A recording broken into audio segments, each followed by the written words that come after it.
Hi, I'm Omkar. I'm the founder of Cerebranium. We are a learning analytics company headquartered in Berlin, Germany.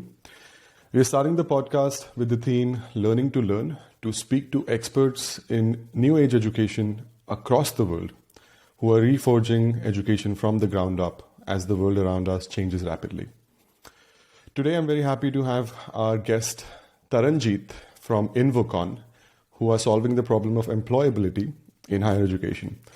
So before I jump into any more details about Taranjeet and Innvocon and the challenges that they're working towards, I will let Taranjeet introduce himself and the work that they're doing at Innvocon, and I'll let Taranjeet take the stage. So Taranjeet, over to you, and tell us a bit about what you're doing at Innvocon, what led you to pick up this problem, how you saw the problem, and then would love to know more about what the work that you're doing. So, all yours. Thanks a lot, Omkar, for having me here. So, very good day to the audience around the world. This is Taranjeet Singh. I'm the co-founder and CEO of Innvocon Learning Solutions. So, we are currently based out in New Delhi, the capital of India. The company is incubated at IIIT Delhi, and we are also backed by IIIT Delhi Innovation Incubation Center and NSR Cell at IIM Bangalore. So we started Innvocon around 2.5 to 3 years ago, while still I was in my engineering final year. So, the entire the venture, it started with a bit of research that we did to just figure out the scale of the problem about how the workforce that is entering in the industry. How is it impacting the industry? What are the challenges that the industry is facing? So we figured out that the companies they are suffering. They're suffering in terms of productivity, in terms of the high cost per hire of the new graduates, training and development cost, high attrition rates in the first 6 to 12 months. So these were the problems that we figured out, and it wasn't just a single problem that was to be addressed to create an impact in the entire higher education ecosystem. So the other end of the problem was the low employability in the fresh graduates. So the scale of the problem is so large that we figured out that out of the 1.5 million engineering graduates graduating each in India, entering the workforce, entering the job market, 1.45 million approximately are from tier 2 and tier 3 institutions. And the number of these engineering institutions in India is 6,600 to be precise. So that was the scale of the problem, and it was a three-tier problem. In terms of academia, in terms of colleges or universities, what we are teaching, what we are delivering to the industry, or to the to the students is a slight there is a gap between what the industry demands and what the academy is teaching. So this led us to create Innvocon, and the pure intention was to solve a problem, to create a dent to the challenges that the industry, the students and the colleges are facing. And it has been around 2.5 years that we have been working on our venture, and feels great that we are adding some value to the entire education ecosystem and to the startup ecosystem as well.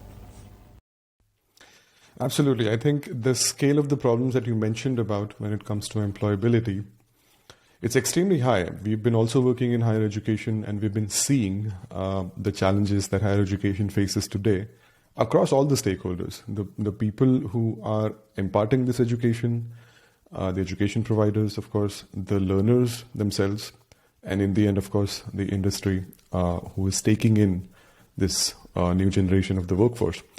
And the numbers that you mentioned about just in India are mind-boggling. They're so huge. And employability itself is an important aspect, because there have been so many reports, industry reports, on the levels of employability being so low across recent graduates, not just in India, but also generally across the world. So definitely it's a problem that a large country like India faces, but also seems like it's somewhat of a global problem as well. Tell us a bit more about how you started off 2.5 years ago. So what was your first step when you saw the problem, when you saw the scale of the problem, and you saw that, okay, there is definitely a set of challenges across several stakeholders that you want to work towards or make a change towards. What was your starting point? Sure. So the starting point obviously was reaching out to the market, reaching out to our stakeholders that we're going to work with, and we reach out to the HR leaders, the problems and the hiring managers. What are the problems that they are facing while while accepting or while interviewing, while onboarding a fresh graduates, and also while training a fresh graduate. The reason I'm more emphasizing on training is in order to become employable, it's necessary that the candidate becomes trainable. You have to train him initially because what the industry is demanding, the academy is not able to fulfill. So the gap has to be fulfilled by a set of trainings. And again, on the student side, we reached out to them, did a lot of surveys about what the challenges that they are facing, how they feel that they are being left behind and they are not able to cope up with the latest industry trends, the latest technologies that the industry demands. And also to the colleges, what are the challenges that they are facing while inviting the companies for campus placements. So these were that was the first step. And after we figured out, we tried to connect the dots between all the three. And after it was done, we created a single platform wherein the companies, the colleges, and the students, we can serve all the three stakeholders all at once. Understood. And where do you see the root cause of these set of challenges? Because it had to start somewhere. This gap that we see between higher education today and what is required and demanded by the industry today. So, of course, bridging the gap is, it's a very important aspect, and that's what you are working on. And but if you analyze the problem a bit more, you must have found out that it must have been this set of reasons might have been what caused the problems in the first place. Were you able to look at some of these insights, and would love to hear you talk a bit more about the root causes that you may have seen and thought about when dealing with these challenges? Sure. The first is I'll like to bring about or highlight the challenges that are brought about on the academia side. The lack of practical exposure to the students, and the lack what I believe that the industry and the academic institution, they need to run parallel to each other. So merely partnering with brands or companies, what the tier 2 institutions actually do. They partner with the companies and the actual on-ground practical exposure to the candidates is not as much as what the industry actually demands, what the student needs to learn. You cannot become a great mechanical engineer until you get your hands dirty while working in the actual mechanics or automobile. Right? You can't become a computer science engineer, a great software developer, until you get your hands dirty, until you actually code by yourself. So that is the root cause. We are teaching them the basics, the fundamentals of HTML, CSS, React, Java, JavaScript in computer science.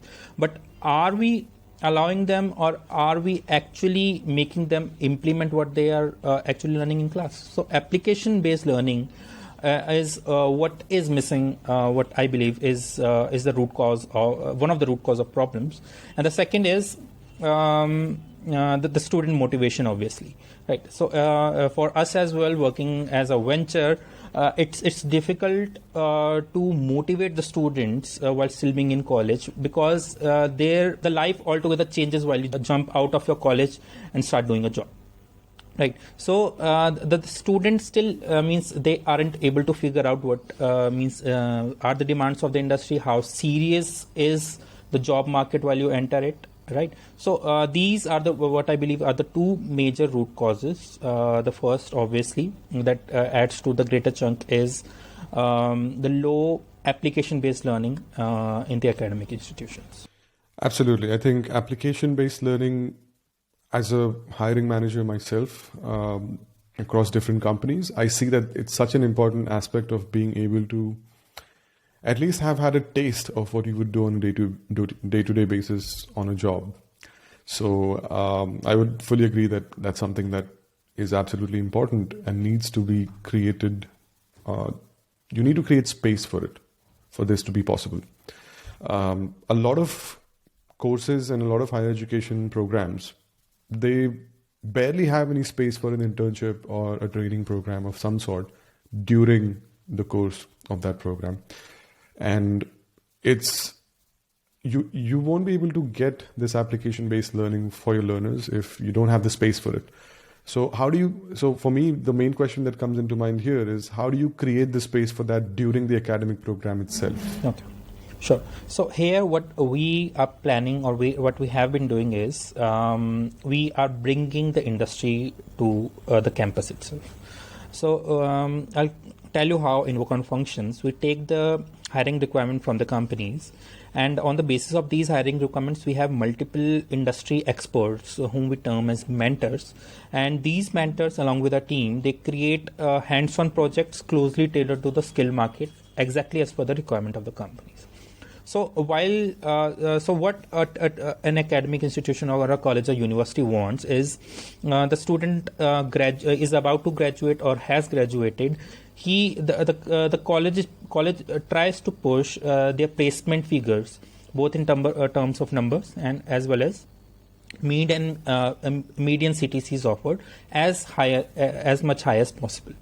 So we partner with their training and placement cell, and bringing these projects to these industry project to their campuses. We shortlist a number of students on the basis of a rigorous shortlisting process, and the students, while still being in their final year, they work on these projects. So it adds to their credit course. That is a final year project that they need to work on.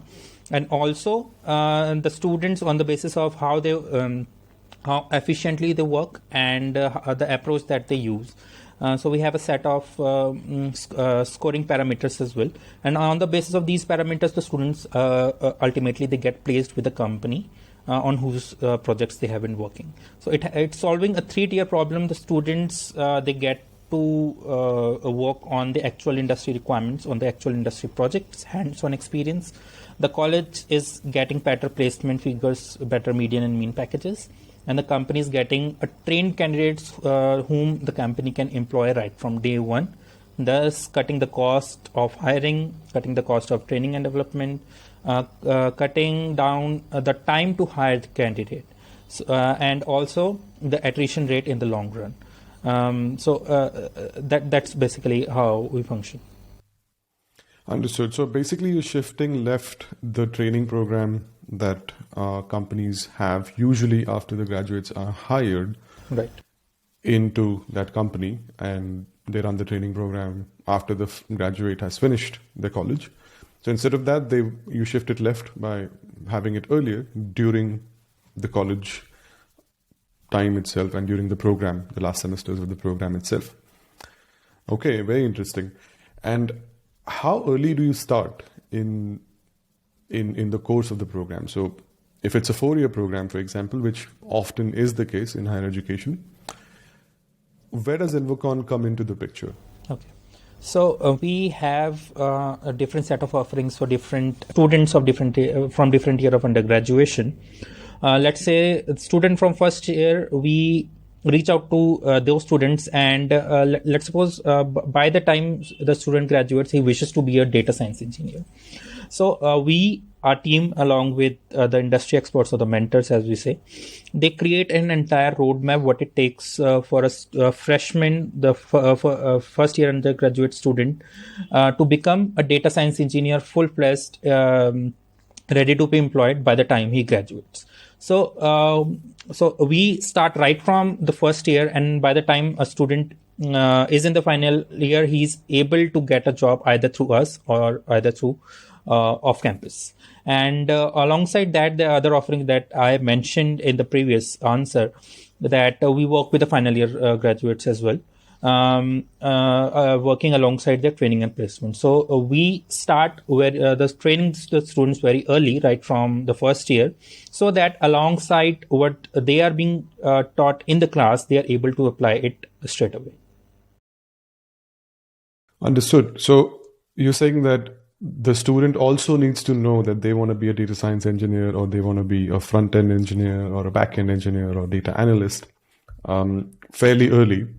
How do you educate the students about these opportunities that exist at the end of this 4-year journey, for example? And how do you help them choose? Because, of course, what we see today is that the choice is large, and that is exactly what is causing the decision paralysis for many.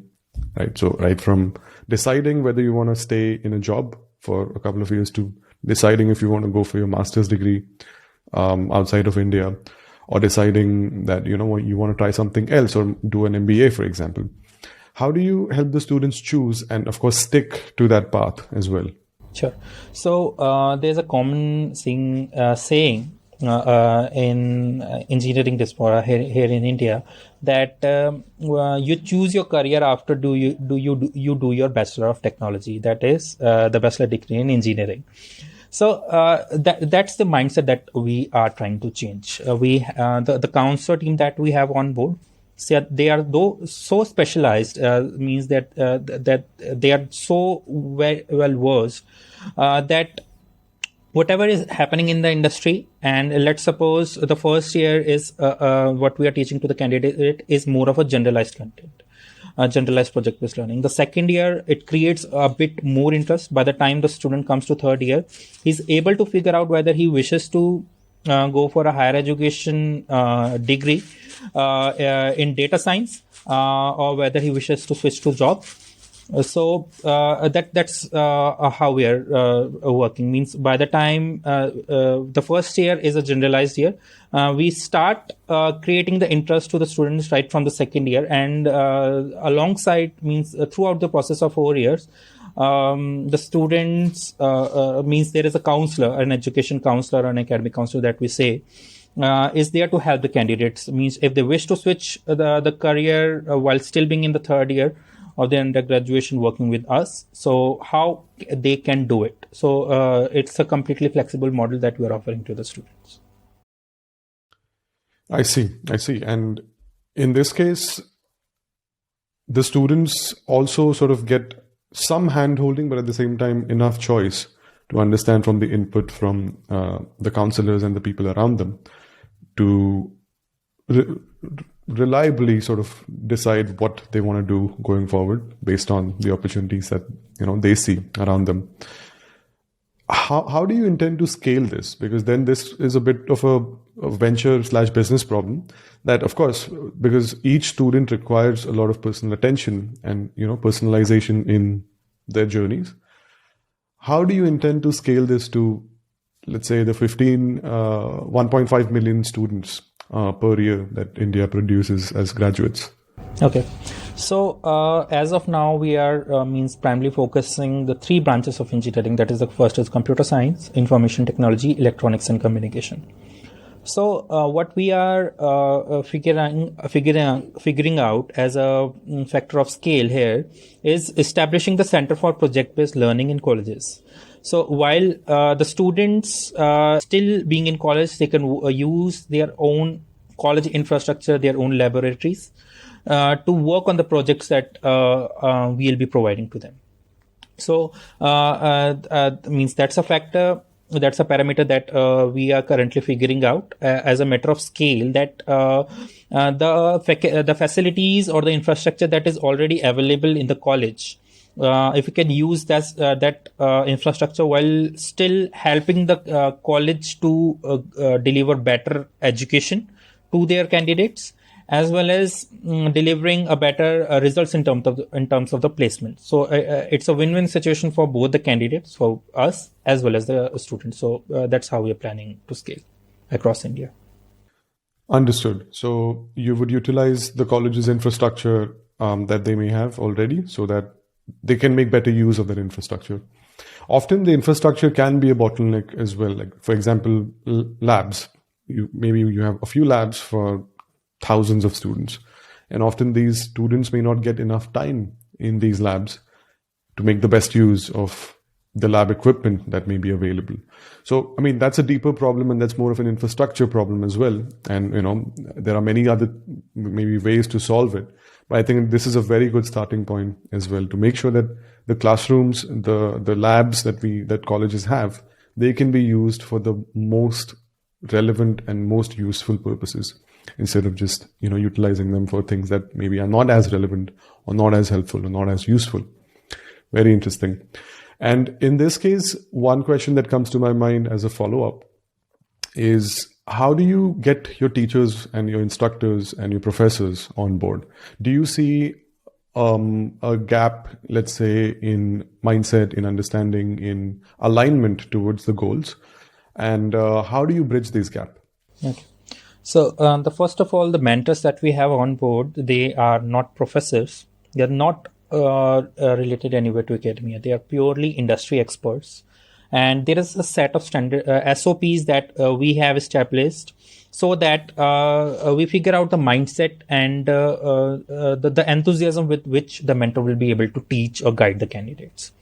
So we don't specify, we just specify what the mentor has to teach. We don't really interfere in the mentor's way of teaching or guiding the candidates.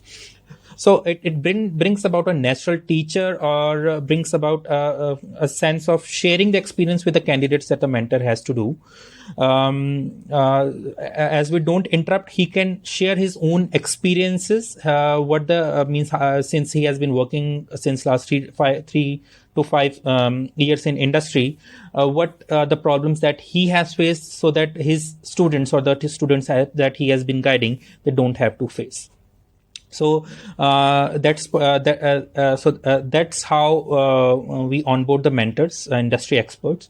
Means checking upon, apart from their experience, apart from their expertise and the companies that they have been working with, the mindset that they have, do their vision or their thought process, do they align with what with our vision and the impact that we want to create or not, and the enthusiasm that they have to guide a younger generation to be able to get better jobs and to solve the larger problem of employability. So what we want to provide here to the candidates, to the students, is a sense or develop a thought process that as soon as you enter the industry, there is a whole different world waiting for you, right? And we are developing a training program, and which will be called the Workplace Learning Program, so as to bring about a sense of working in the actual industry environment, so that the companies, while they onboard the candidates, they don't have to face a culture issue, that the candidate is a culture misfit. So having industry experts on board and the industry expert teaching them, so it adds as a value to our workplace learning program that we are about to bring, that the students already have a sense of understanding from these industry experts about what happens in the industry, how they what are a set of rules, or we can say what is the actual expectation of the company that you're going to work with. So that's a USP, we would say, having the industry experts on board instead of the professors from academia. So anyways, means if we as we scale ahead to various geographies and to various sectors altogether, so we plan to have the mentors from academia as well. So but as of now, it's purely what we are bringing is industry in every aspect to the college. I see. And where do you see technology being integrated in Invocon's operations? So, like you said, like scaling, of course, will require you to get people on board from the industry, maybe from academia in the future. But in all of this, where do you see technology in the equation? Sure. So obviously, in scaling up a business to a country like India, so it won't be possible without the use of technology. So here we are building is a web application, an integrated platform for all the students, the companies, and the colleges, wherein the companies can directly put up their requirements and monitor the entire teaching, the sequencing, the interview scheduling, and the stage of the trainings. And the mentor can altogether he can come to our platform, teach the candidates, mentor the progress, and give up the assignments, mentor the progress of the assignments.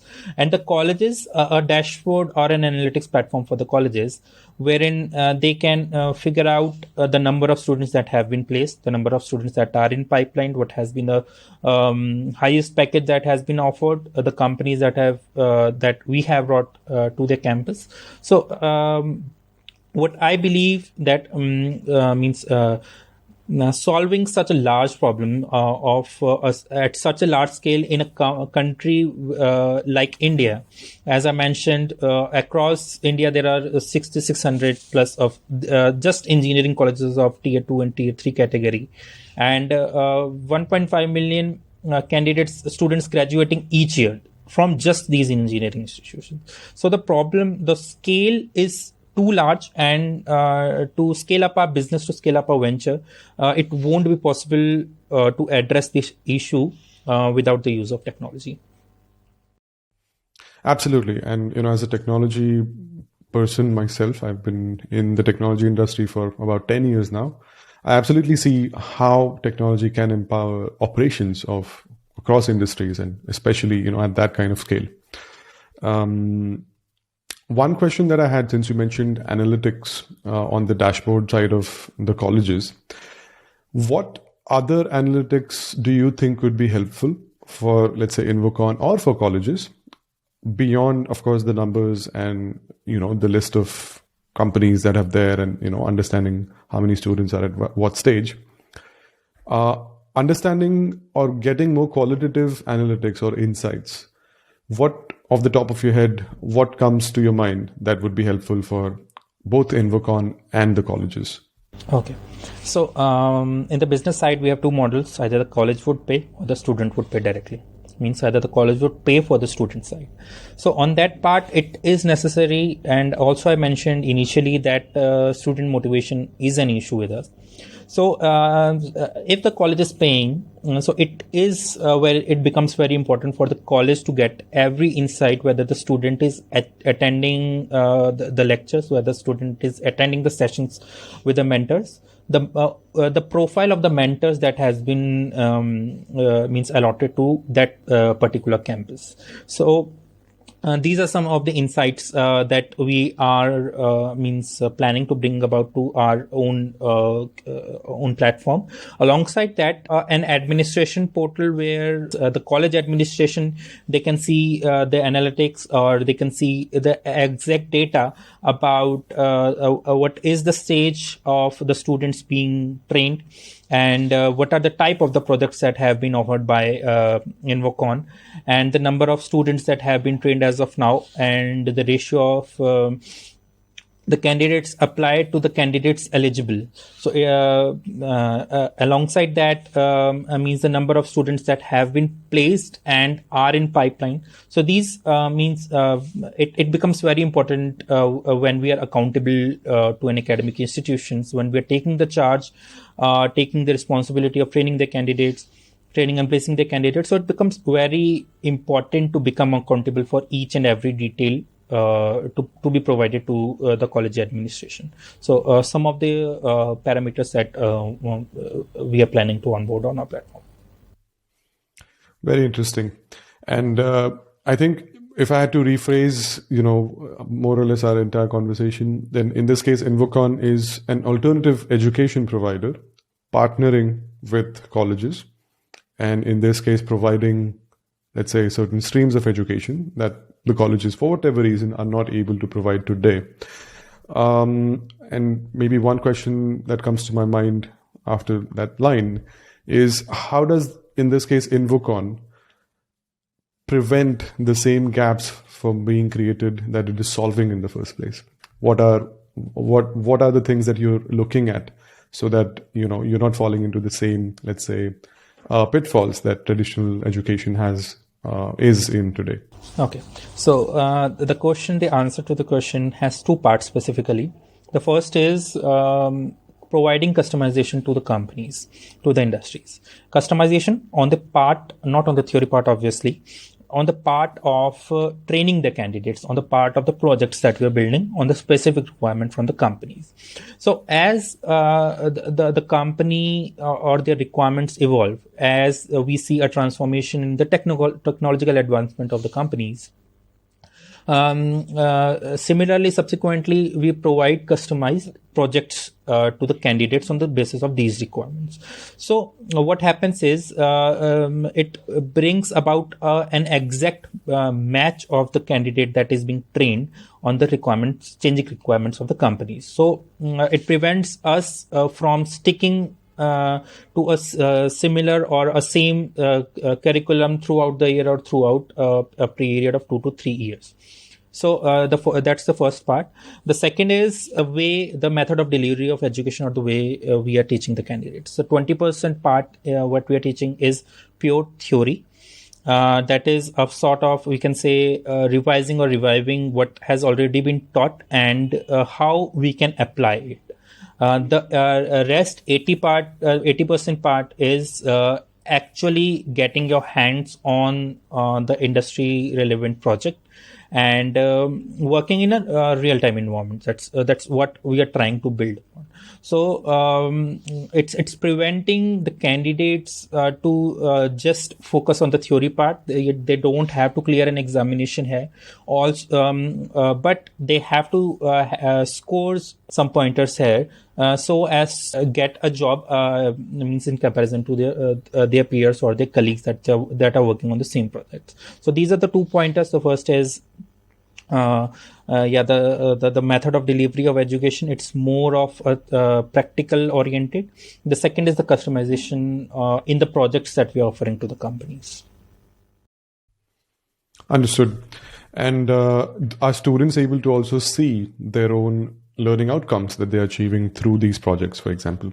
Yeah. So every week we send out a report to the college as well as to the students about their progress, and alongside a feedback to the students that what are the points, what are the areas in which they can improve or there is a scope of improvement.